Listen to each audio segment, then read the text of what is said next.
Hello, welcome back. This is Lisa Gloria. I'm going to be working today on this beautiful blue teapot set in front of the tapestry. This is the second day of work, and I think that what we're going to be able to accomplish is covering everything with a second layer of paint, getting closer to refinement.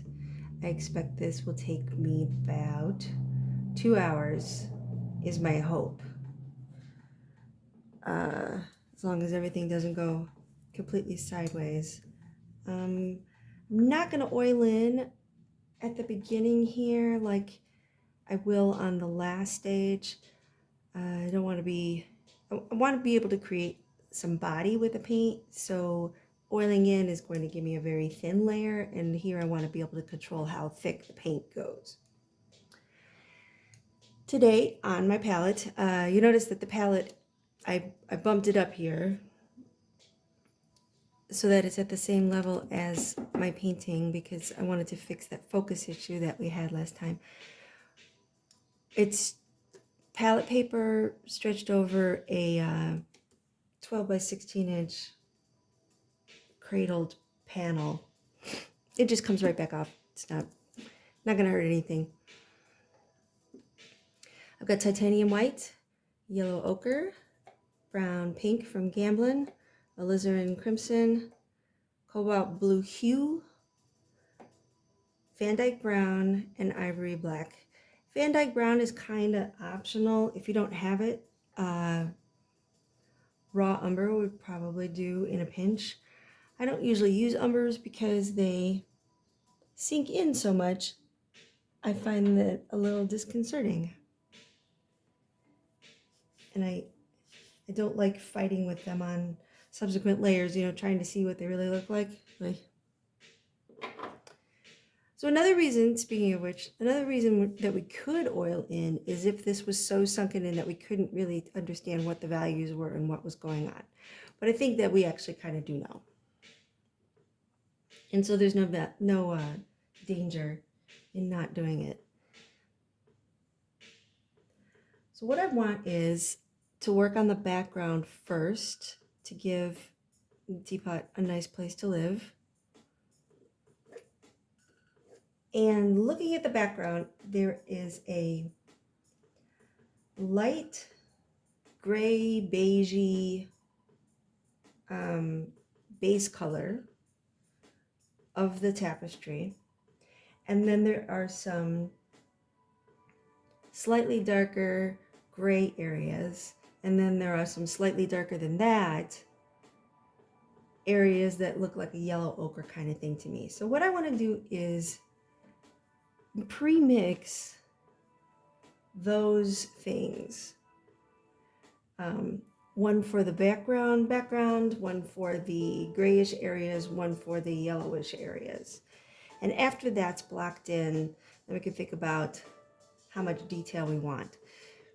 I'm not really sure that it makes a lot of sense to go full detail on a background when your point of interest really is this beauty right there. So to make a gray, I'm going to use white and a little bit of Van Dyke brown. Kind of wimped out there. A little bit more Van Dyke brown.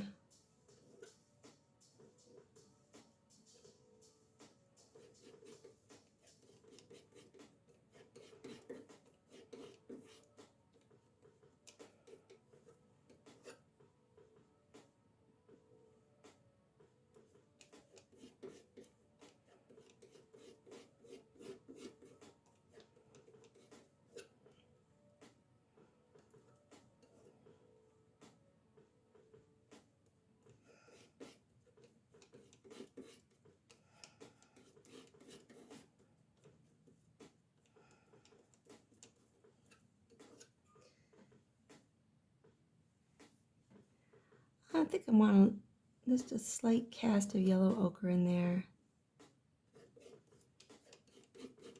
Adding a little bit of black.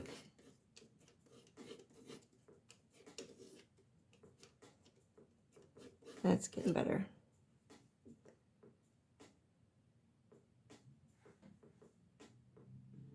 remember that from my observation, no part of the background is as light as the lightest part of the stem. Keep that in mind when picking your value here.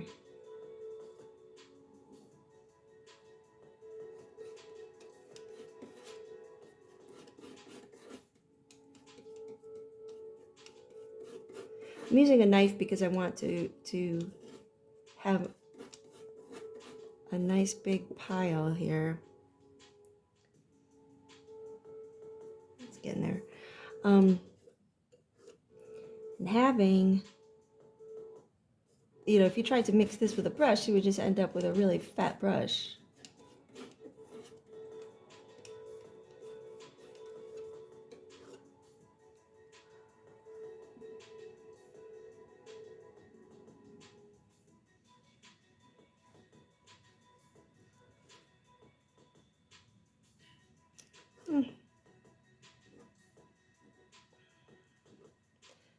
I'm trying to judge, knowing that it's coming over an area that's darker, how that's going to affect my value. I think we're about there. Yeah, that looks good.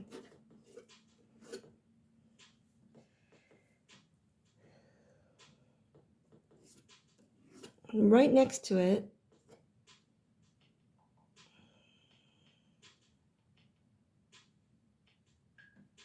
no, not yet. Sorry, I was going to mix the yellow, but actually that doesn't make sense to me. Right next to it, I'm going to mix the darker version. Like I said, there's a gray in the tapestry. And I want this, it's pretty subtle, so having these two piles right next to each other helps me judge.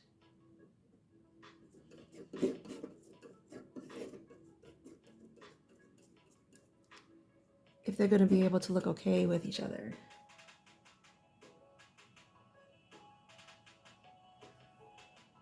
Yeah, I think that's good.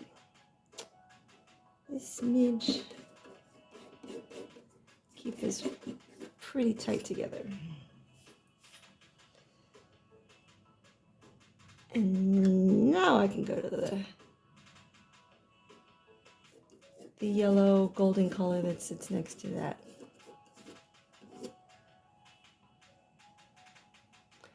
This is pretty dulled down.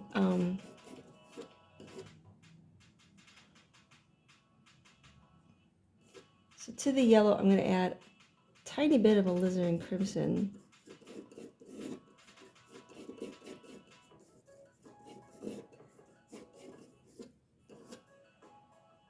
And then some white to get it back where I need it. I want it to be yellow, but I don't want it to be yellow.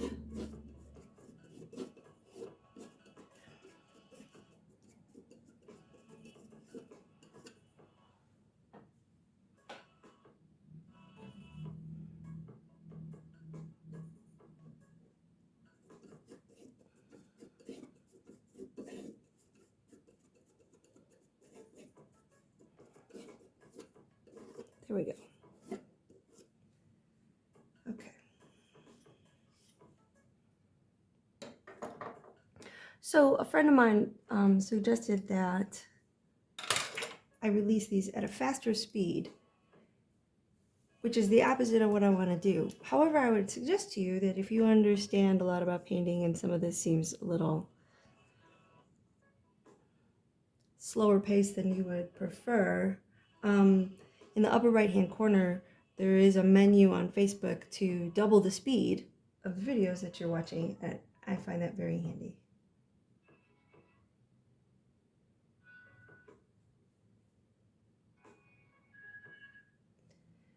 So what I want to do is kind of block in the background design. I want to keep it loose.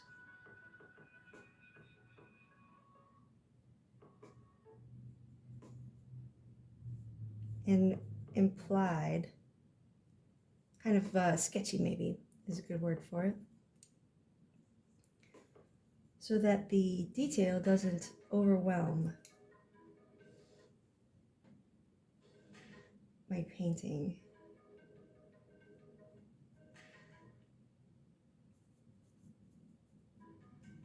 And I'm just going to lay in the shapes that I'm seeing. Now when you lay this in over this yellow background, it's going to seem far, far, far too blue. And that's okay, because you already mixed on the palette. I know that these colors are correct, but I'm going for an effect where the warm underpainting shows through this layer. So sometimes the application will seem a little disconcerting because you're judging things before they're even laid in. Just gotta believe and push through here.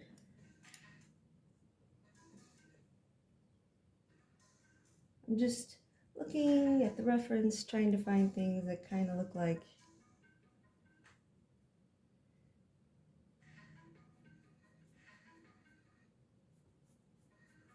they are areas of gray. This is the center of a flower doohickey.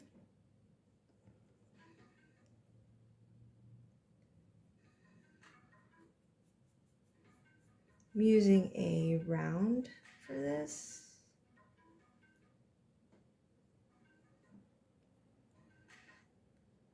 When I come up to the edges of the teapot, I'm going to be very carefully painting over them in preparation for the teapot coming back out over the background.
At the end of that last section, you notice that I laid in the background and then I took a bristle brush and stabbed at it a bunch of times.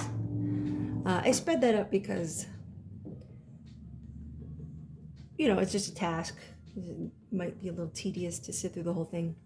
And I didn't have anything interesting to say. And I needed to concentrate a little bit.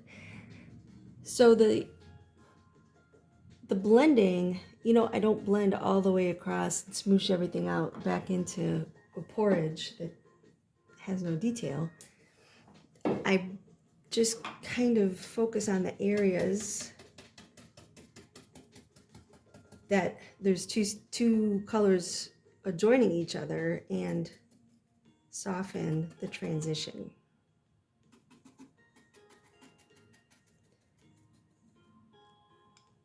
Like that. Now for the teapot, I've pre-mixed 3 hues, dark, medium, and light. What I want to say about that is, I thought about doing the table first, but in order to lay the reflection in on the table, I was going to need to use some of the local color of this. So I might as well do this first. So now, working from dark to light, I'm going to reinforce the values that I already put in. You can see I've pre-mixed 3 values. And from those piles, I'll do a little variation depending on what I'm seeing. Maybe something needs to be a little bit more towards a little darker or a little in the middle of these two. Maybe there's a reflection that I want to put in. These are my 3 basic values. They're still pretty dark, as you can see, because I want to make sure that the highlights, when I put them in, really pop, really do their job.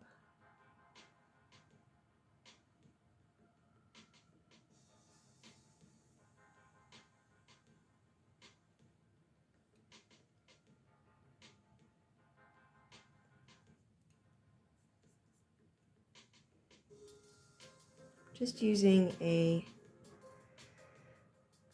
size 2 filbert in a synthetic hair. And now the colors that I made up are actually very similar to the colors that I used in the first layer, but because I'm laying them over something that's already been painted, they're sitting on it much differently.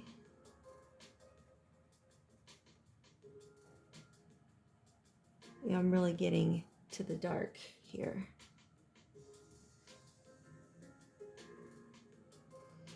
The top edge here, I see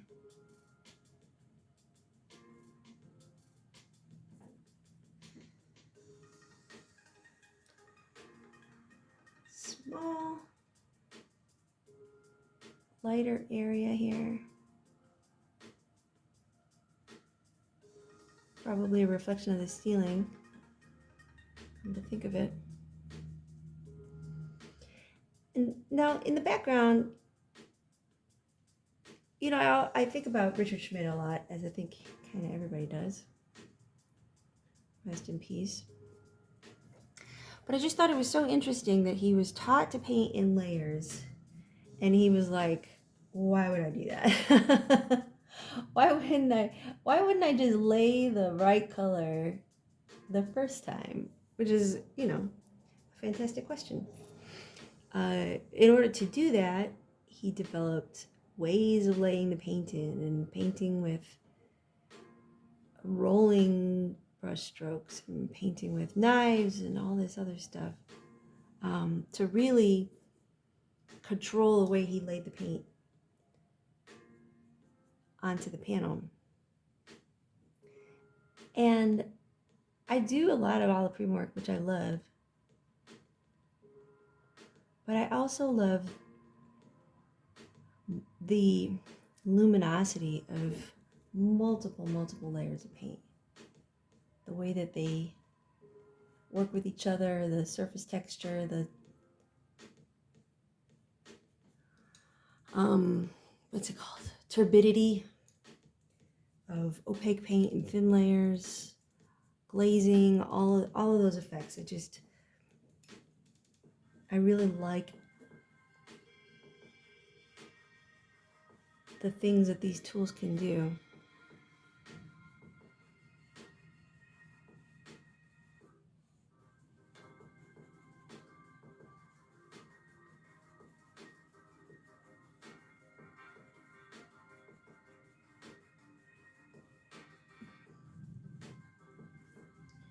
Coming down to the bottom here, I see some small reflections.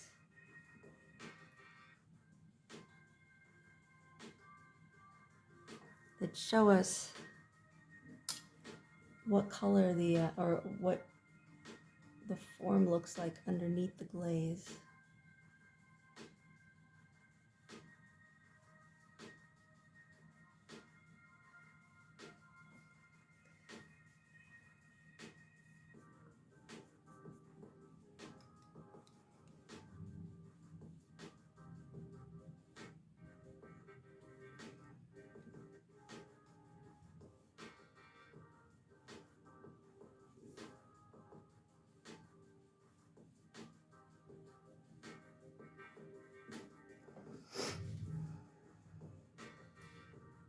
Right.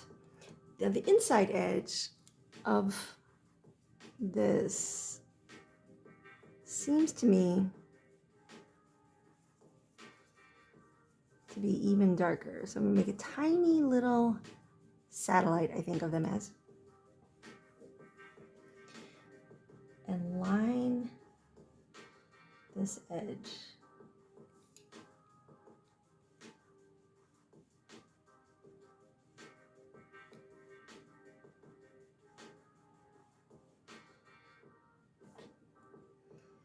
I also want to look at the character of this shape. What, how egg-shaped is it? Where does it peak? And make sure that that is transcribed.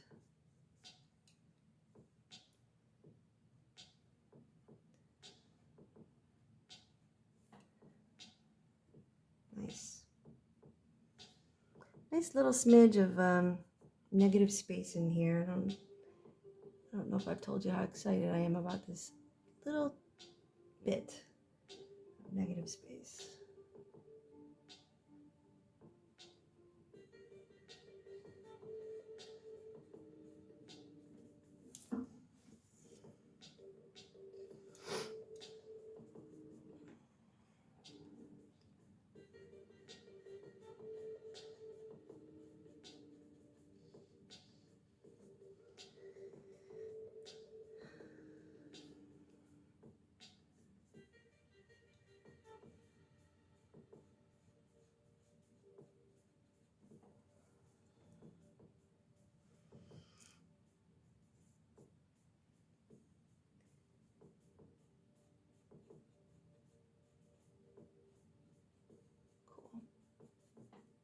Okay. So in the heart of the shadow here, you notice that there's this little bump. And I think that that's just a reflection, probably, of something in the room here. We keep this shadow area very simple, very dark. Just using straight paint, as I mentioned, no medium. Fat over lean and all that.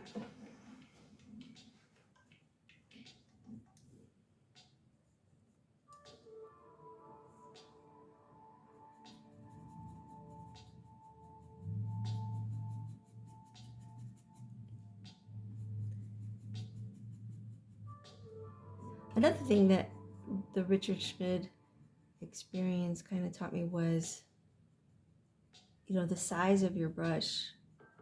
And I think I mentioned before, I kind of dig the smaller brushes. I really do. Although for many years I really felt like to be an artist, you need to be making these grandiose brush strokes and leaving paint spatters all over the place. And turns out that's not really my gig.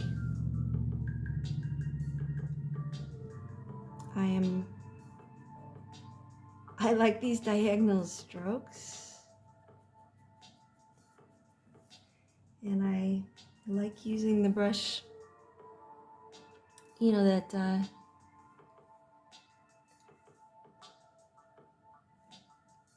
gives me control over the smaller shapes. Seeing a shadow in here.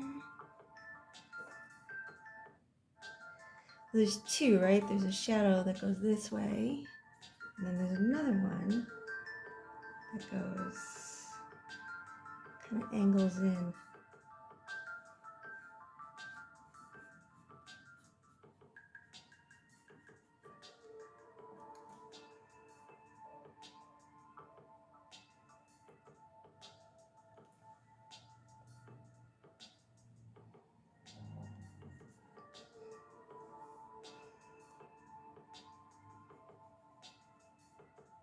Down here on the bottom lip of the pot, I'll get the center of this shadow in. Don't forget the whole reflected light thing. So the lighter value is going to come in right on this side. And I'm going to drag this over, because it's not going to be the full value step lighter. Just a little. Just a little. Even if you don't like see it, your brain will register it, or your viewer's brain will register it, I should say. Then to light, basically the same thing here. I'm using the slightly lighter pile to create my reflected lighter shadow right there.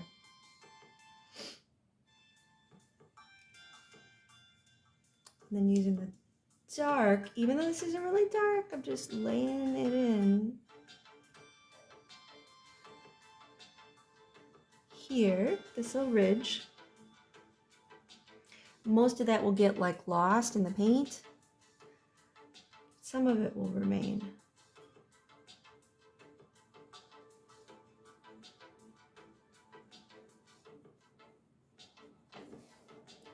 Because one of the things I really wanted to do with this video series is not just show you the whoop-de-doo, bang zoom, fast painting stuff, but to show you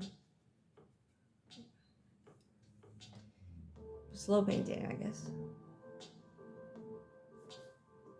The fast paintings are great. They make great videos. But I like to take my time with still life, to be honest. The pressure to be quick is a real pressure. But that's not how I made my best works.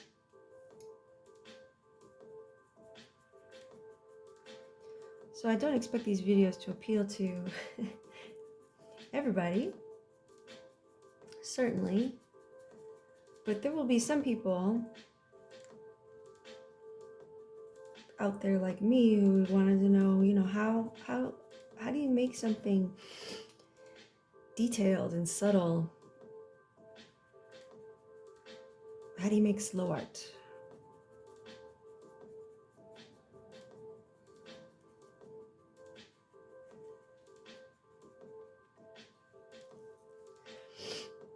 This light shape is actually not my super lightest light, so I'm gonna pull it in with the middle value.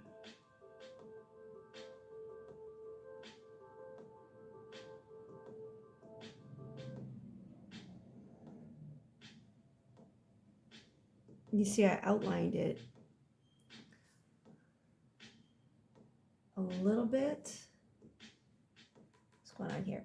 Here I'm gonna brush over that ridge and soften it, which I think will help turn it, recede.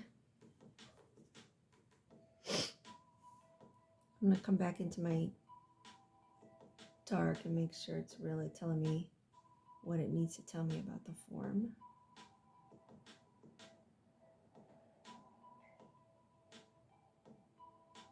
And here it's like, okay, so it's at the bottom of the pot. How light is it really going to get? And it does get to the lightest light, but only barely. So I'm only going to drop that in right here.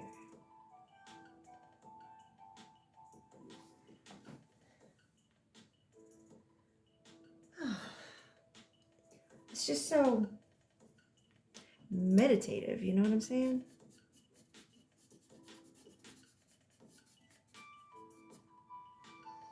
And as things begin to coalesce, I always get just more and more excited about it. Just seeing a plan come together, you know? I get pretty jazzed about stuff like, ooh, look at that highlight. Ooh, yeah. But, you know, I have a very simple life. Take my excitement where I can get it.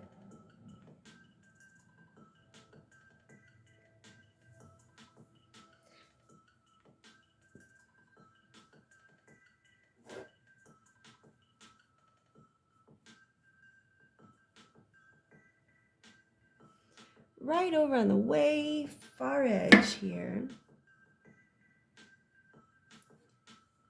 it's not just the lightest light. I think that there's actually going to be a highlight in here. And I believe that highlight is partly a reflection of the background.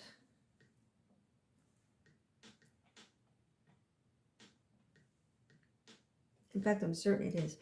But why do I mention that? The reason is because if something is going to be a reflection, I can just pick up some of my background color and mix that light right there. That tells me, you know, analyzing and understanding what's going on helps me understand how to replicate it. That goes down to the spout. I'm not using any solvent to clean my brushes either. I'm just wiping it off paper towel.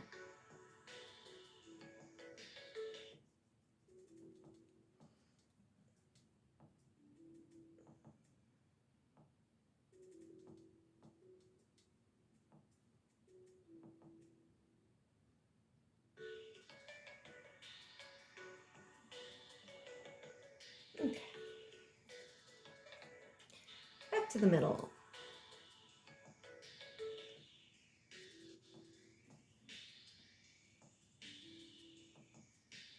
So when it comes over here, see I laid in the dark shapes? When I paint over them, I'm picking up some of that dark paint and I'm making another value in between these two values, the way I mix them.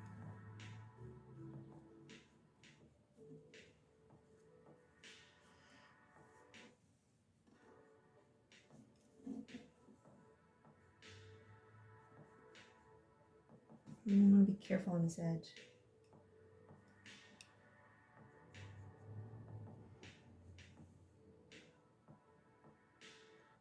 Okay, this medium kind of comes up a little bit into, and then here, it comes up a little bit into the handle, sorry.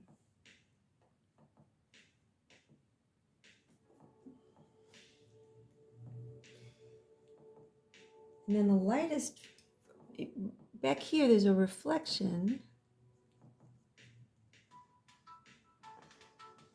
of the background in the teapot, and it doesn't have to be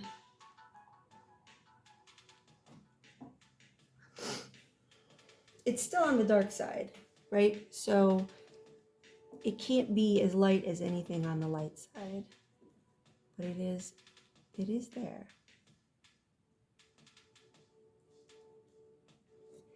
And now, looking at the shapes, I've got kind of an oblong shape here. That's the reflection. I've got a darker shape here, which is actually the reflection of the handle, I believe. I mean, if you look at that, you can kind of see this thing really is a reflection of the handle.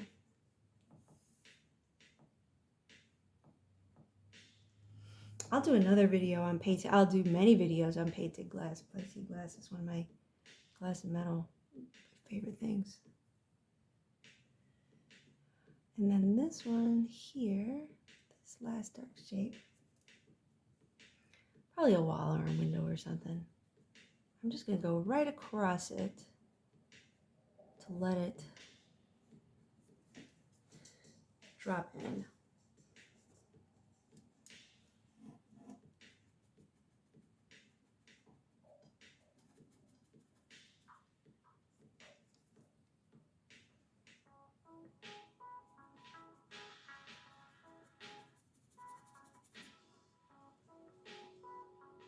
This side of the shadow, you can see once the line is here, then it goes slightly lighter to slightly darker. How am I going to put that in there? I'm going to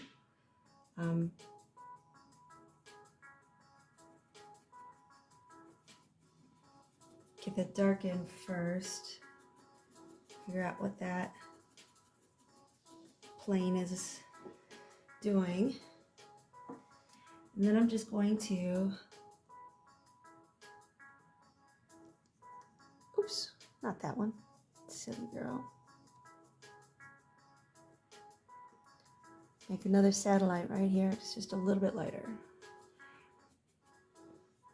And I know I did it, so even if I can't see it as soon as I lay it in, I know it's lighter.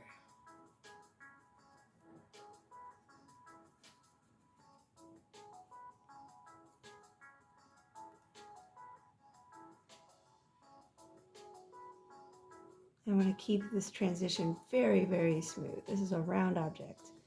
Transitions are smooth.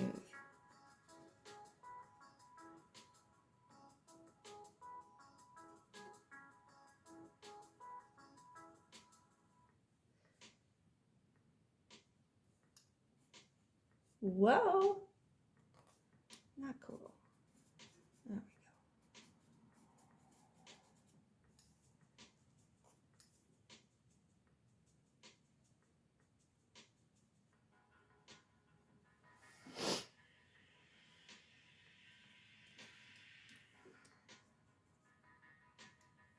Okay. We're just gradually coming over into light.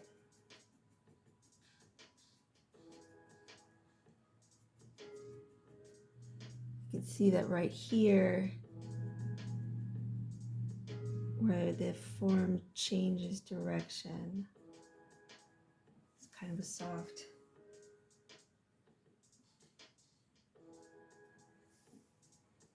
spilling over of that light.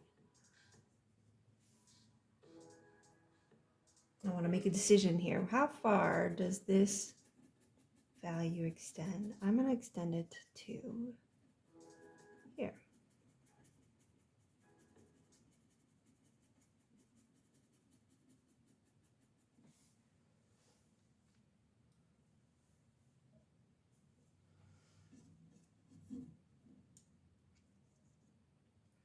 All right, and then decidedly, this is my light.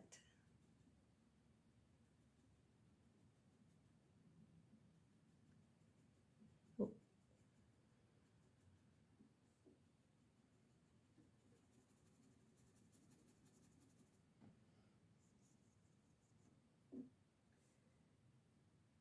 When I'm coming up to this little reflection that I laid in, I am definitely letting the paint kind of mix itself on the panel.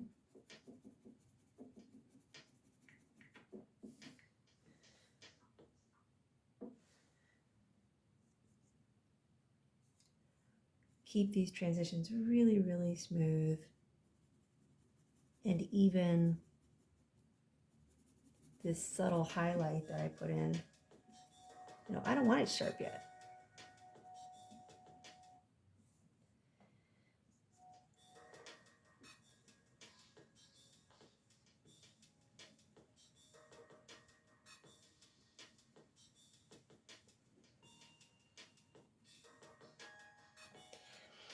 And when I get to the light, I'm adding more paint. It's thicker here.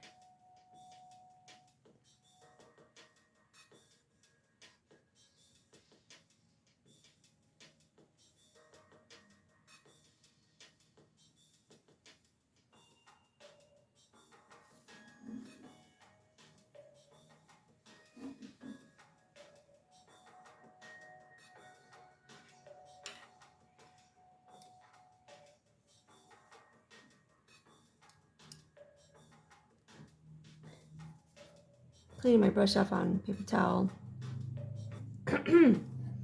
My voice. Let's start with the darks,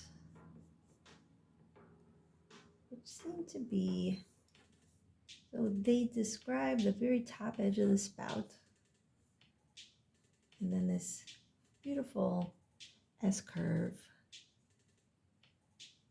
right here, right up the center of this cylinder. See that?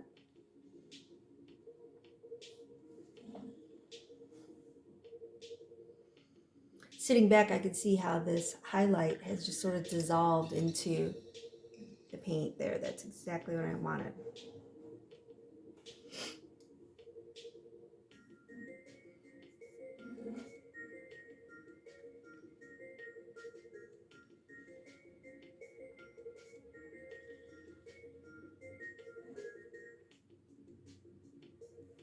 Just to reinforce the line, I'm still using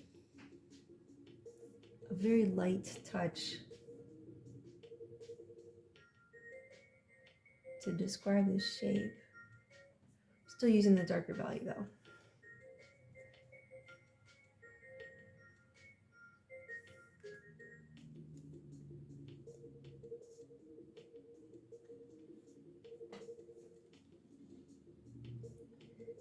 Okay.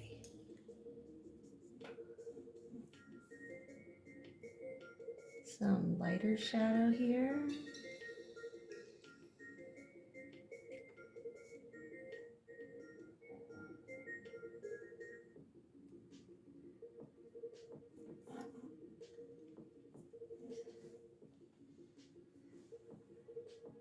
I want to get this exactly right.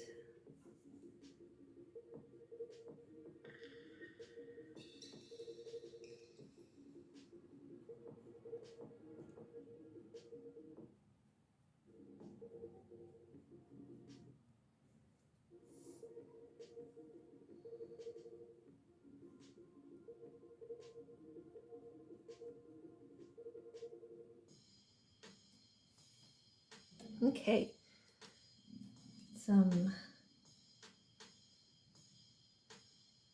light shadow to describe this spout. Soften this transition.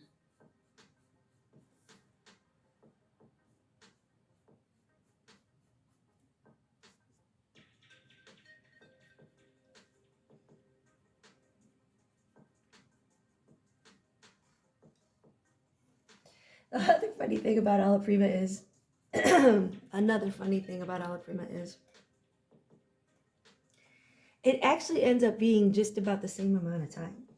When you break the tasks down, well, that's not always true, depending on the painting. It can end up to be about the same amount of time because you might spend, 6 hours on a large alla prima work, or you might do the same painting in 3 sections of 2 to 3 hours and end up with something kind of similar. Now, then there are paintings that, of course, take much, much, much longer. And they're not things that I would even try in alla prima. I think the longest I ever did on one of those was probably like 6 hours. Because after 6 hours, man, your brain just isn't the same. You know what I'm saying?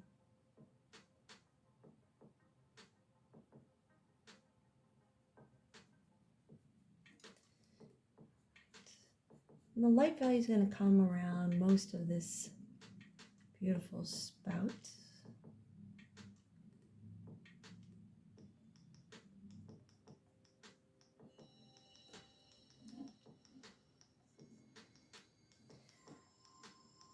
It just amazes me how when you just 3 values, you can make something look complex and present.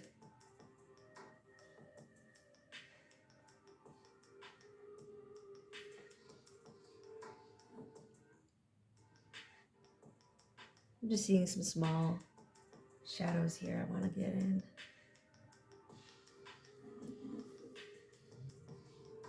Great. Now here, I feel like I got a little crazy with the cheese whiz on the reflection there.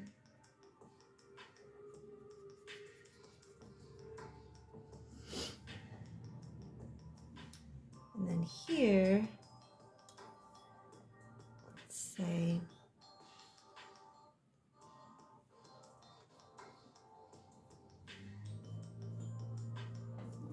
there we go.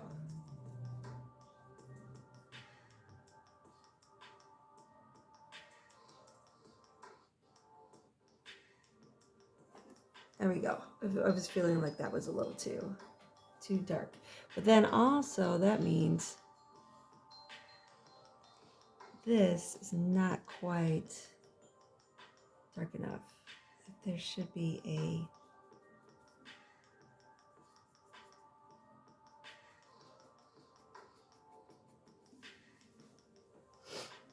yeah. It's not as dark as here, where we're dealing with cast shadow effects. It's still illuminated by a lot of reflections and ambient light and stuff, since it's the upper plane. But it definitely has a darkest point, which is about here. I want to make sure is represented.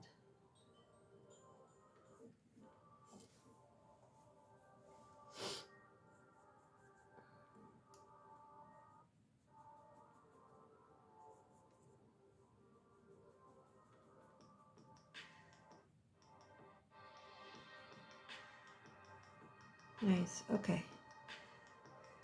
Just about ready to move on to the top.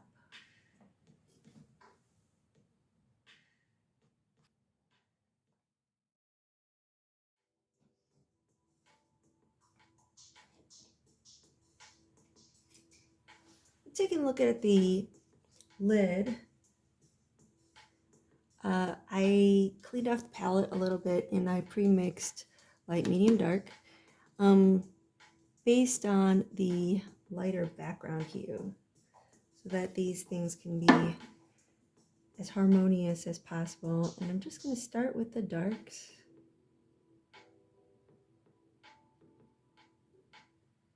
And gently and subtly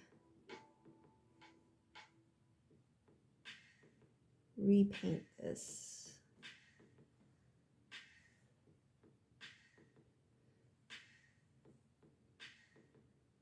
The back edge, try to keep that line soft.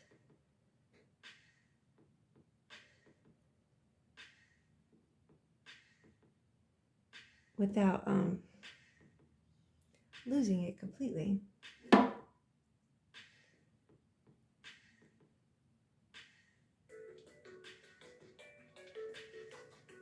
Okay. I think I've already decided that I want to darken the background too at the next stage. So I'm kind of planning on that right now and thinking that this will pop out quite a lot more at that point.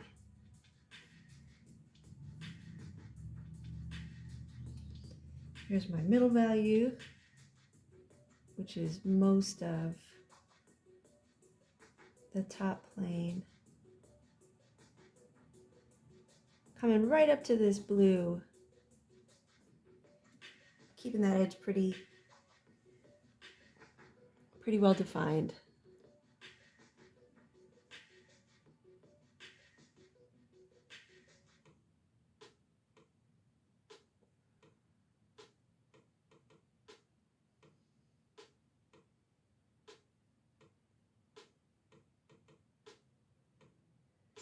So in this front plane, this is closest to the light. I'm going to block it in the middle value, but I'll come back in with the light value and bring it up a little bit.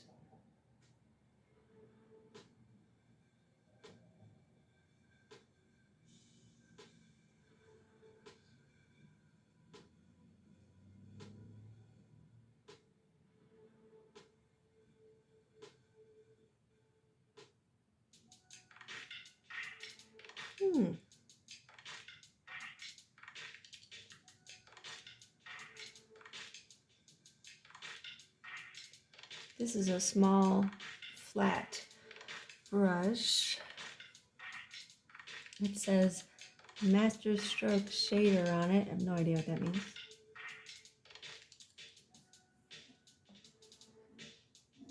To me, it is merely a small flat. I'll make sure this line stays straight here. Yes.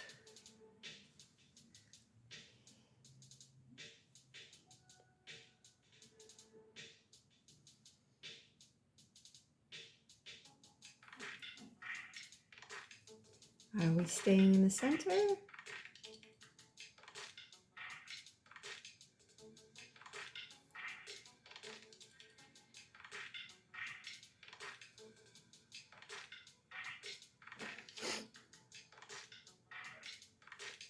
Yes.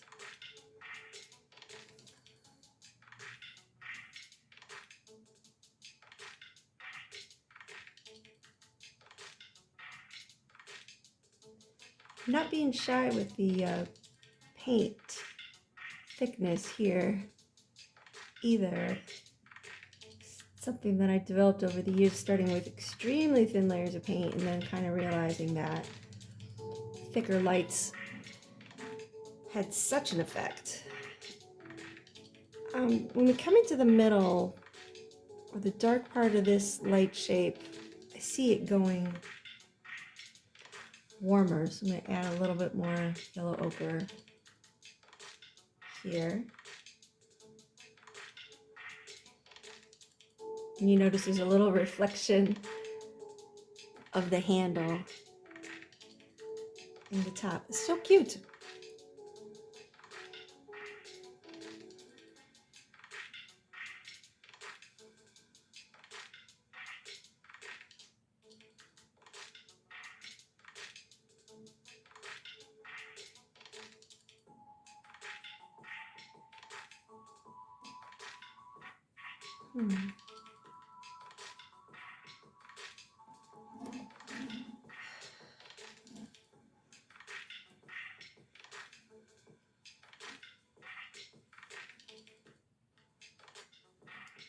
Sorry about that. I want that shape to be correct.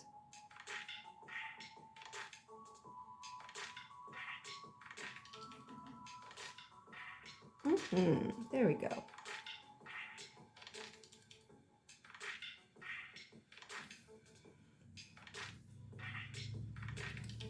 Sometimes I say to myself, oh, I'll just do that real quick, and then of course I get, it's not real quick. But I want what I want. What can I say?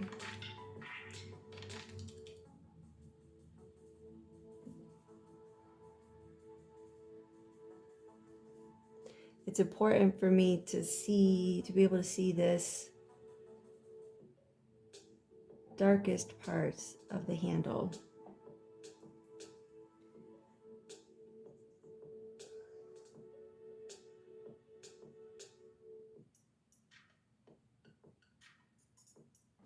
even though it's a really small shape, it's pretty important.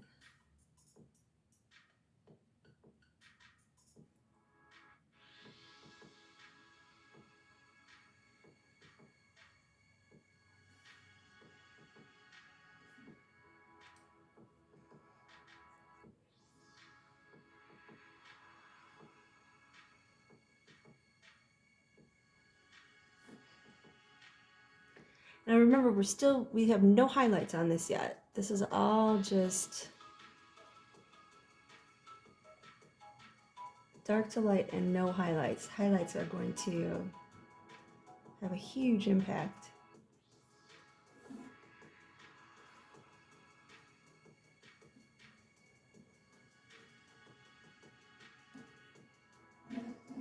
I like that. And then way over here on the very top, I see a little bit of the lid color here. Great. Okay, we're nearing the end of today's work. So we're going to work on the tabletop. And hopefully at the end of this, we'll have a real sense of place, real sense of presence for this. I have mixed up 3 piles that you probably can't really tell the difference because they're pretty close together in value. What I've got is brown pink plus ivory black, then added a little bit of yellow ochre to get a little bit more opaque, then even more yellow ochre to get more opaque, and a little bit more brown pink to get a little bit more warm. They're real close together, and I added some oil to each pile so that I can keep the surface as thin as possible. I'm going to start with the shadows. So first thing I want to do is lay in the back edge of the table. Got a flat.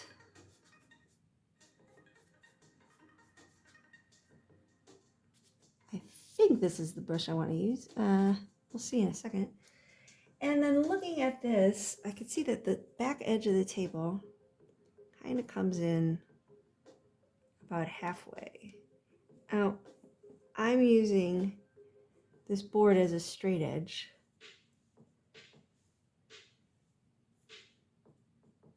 You can use any straight edge as a straight edge, of course.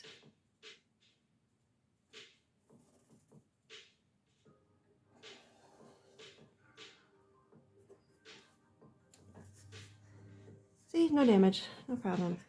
But then at least I know my line is straight.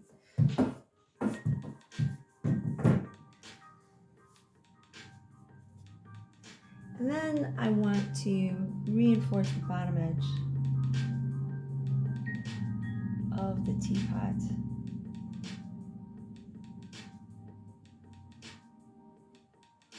With a thin line. It's thicker than it should be, but it'll get painted over. And by painted over, I mean the paint next to it will kind of reshape it into something that I want more. How about this sucker?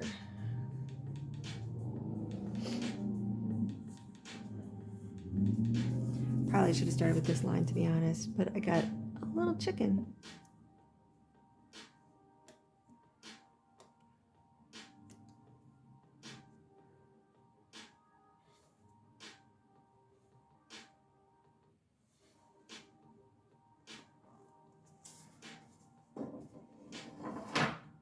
Great.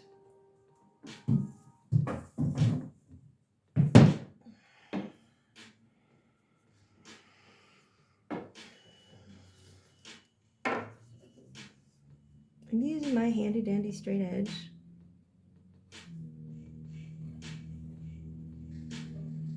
Maul stick, sorry.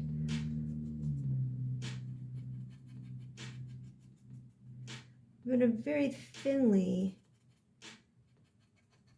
describe the shapes that I see.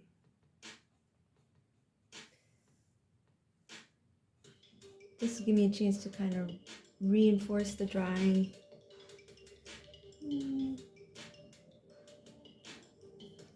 There we go. Decide how hard I want these edges to be.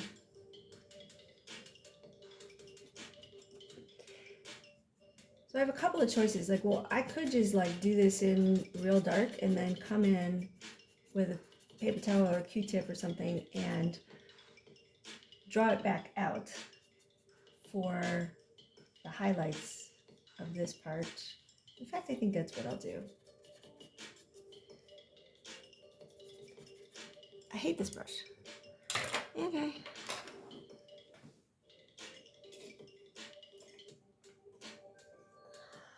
Sorry about that. It must have some paint dried near the ferrule.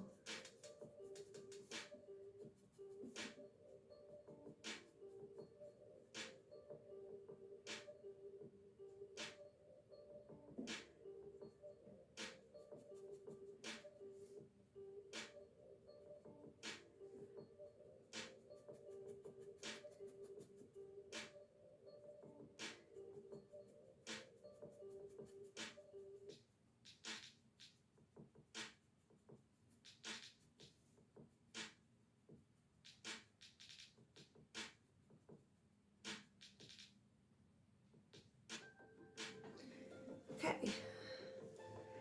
So you can use anything to draw the paint out. I'm going to use the corner of my paper towel.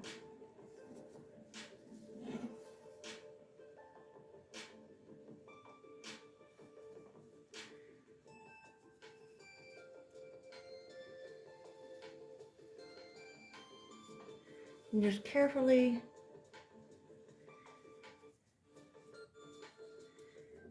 keep the line straight. I'm being careful about the straightness of the line.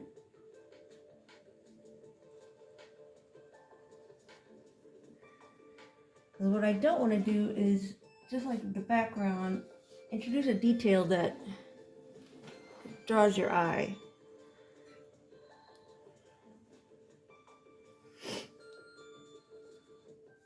Then below, almost to the bottom of the pot, what we have here is really a reflection. So this is a Jacobean revival sideboard. So it's got this ledge on the back, this upright ledge, which I just adore. I just think it's such a nice way to finish off the back of the table.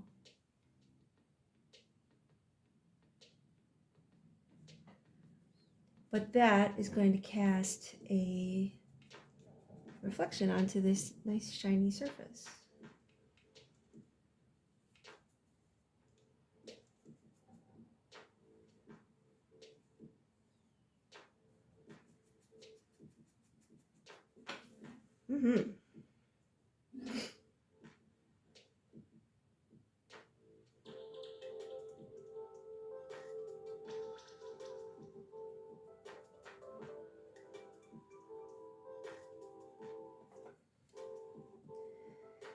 Giving it a nice sense of dimensionality.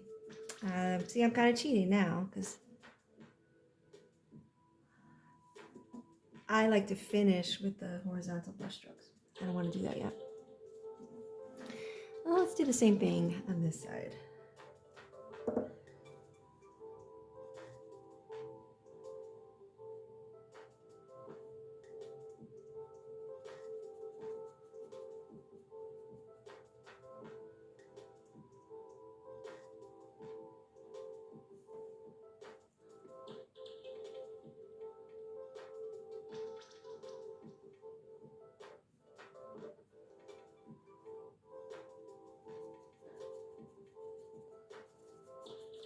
If I do overpaint the edge here, I've still got my pre-mixed Teapot colors, so I can always reestablish the correct, and the paintbrush that I used to paint it.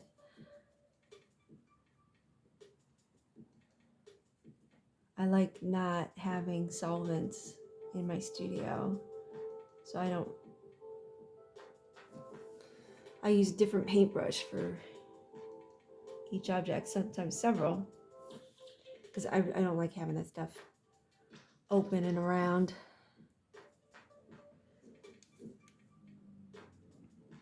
Careful.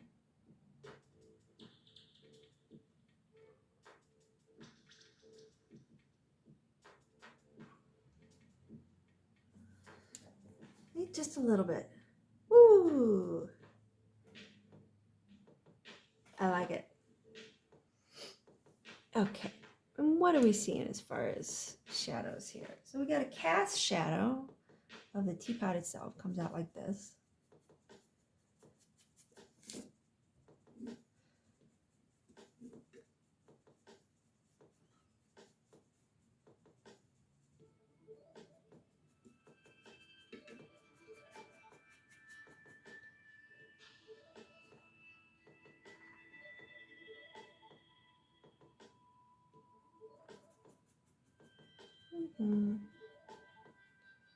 I believe that's the darkest part of the table, right?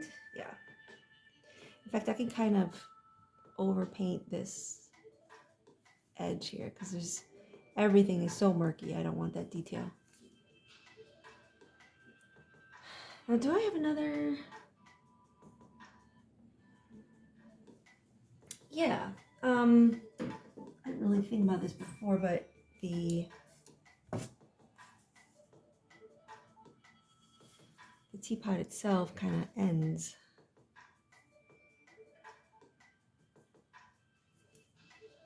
And then there's the front of the table.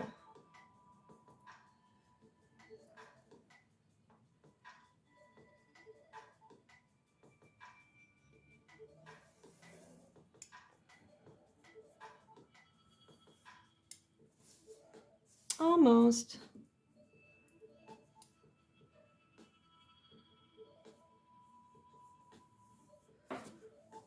Nice.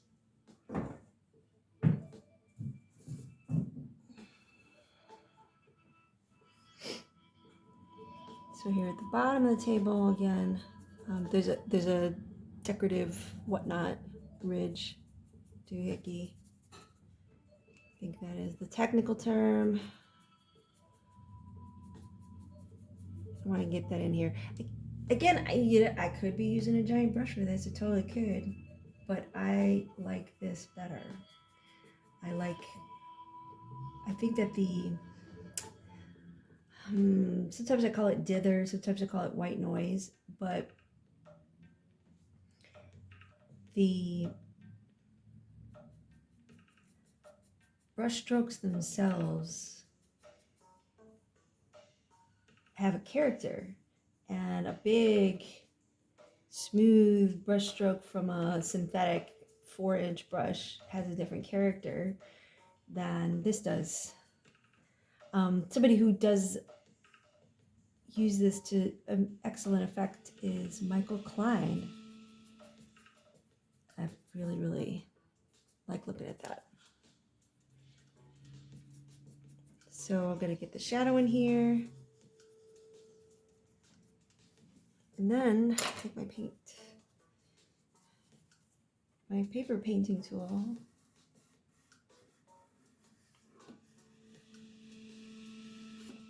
Look at that.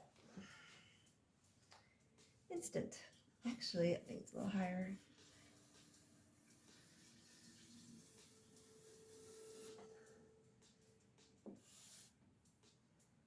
Cool.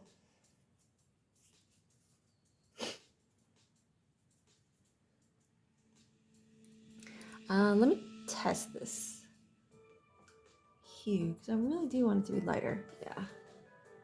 Would be enough? I think so. So starting on the dark side, I'm going to use this. I'm going to add a little bit of white, sorry. There we go. I'm going to use this pile. This is going to be more in shadow than this side. but it is still reflecting the background. It is still not the deepest shadow. And I mention those things because when values are very, very close together, it's easy to kind of trick yourself into thinking you don't see a difference at all. You might need to lay it in and then step away before you can see it. Your brain kind of catches up to what you've laid out. So even though these are nowhere near a whole value step away, I know that they will read differently, both because they are different and because the yellow ochre is a little bit more opaque, and so it will sit closer to the surface. Here I'm going to use the shadow value that I mixed, plus a little bit of the shadow value of the teapot to turn that hue bluer. And it's going to go to, yeah, let's say there.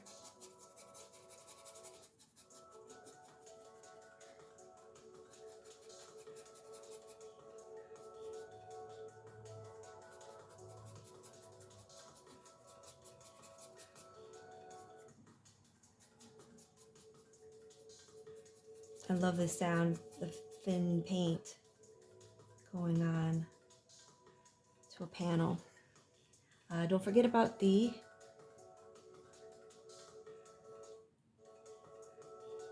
handle.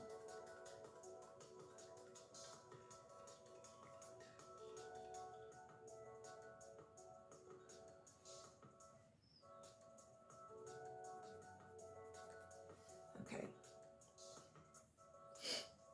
Coming to the light side,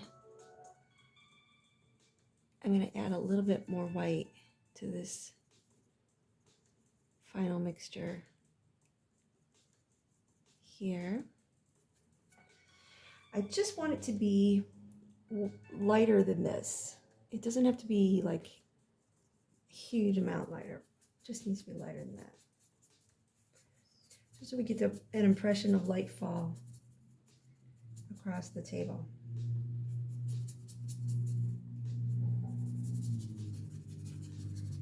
And keeping it like super, super loose.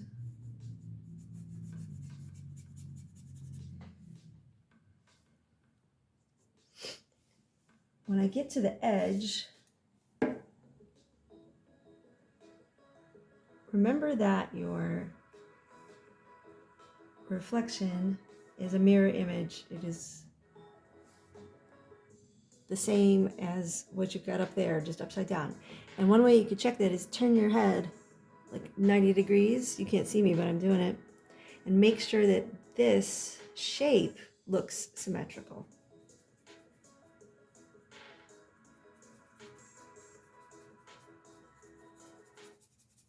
The shape created by the outline of this to here, and then the outline of this and over is what I'm talking about.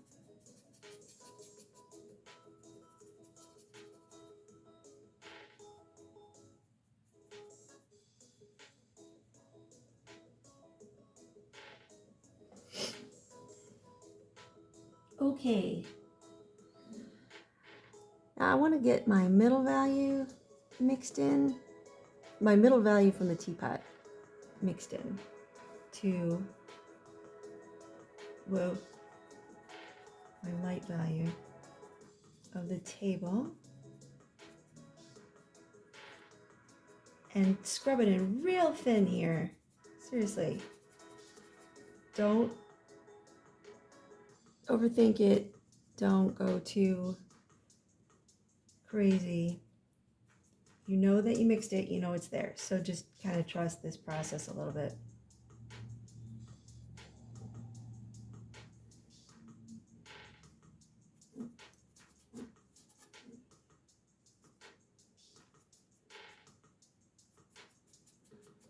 Yeah, I know that looks sloppy. Just hold on a second. I will explain. Because what you're really getting in the reflection is the color of the tabletop plus the color of the teapot.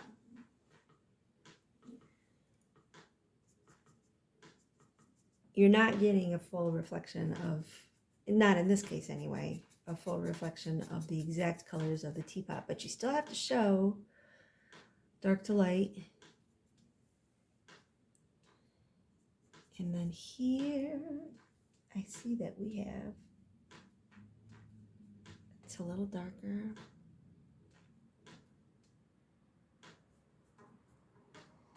And then here,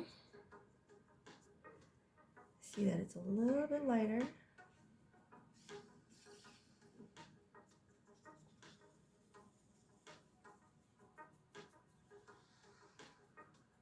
Okay. And even though right now I'm not doing the highlight on the teapot, I do want to put it in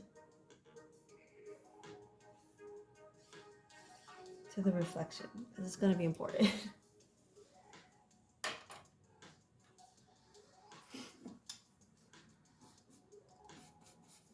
This is where I was talking about doing the horizontal blending.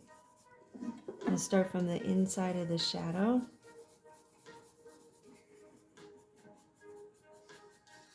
Move over here. See how lovely and thin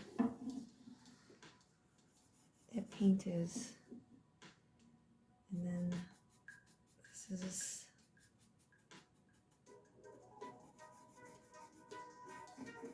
and then, as I promised earlier, we're kind of shaping that shadow on the cast shadow underneath the pot. And come right up to this highlight, and then I'll do the highlight.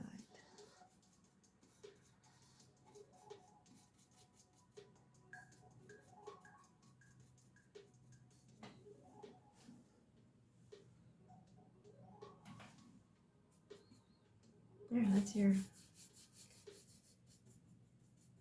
that's your tabletop reflection.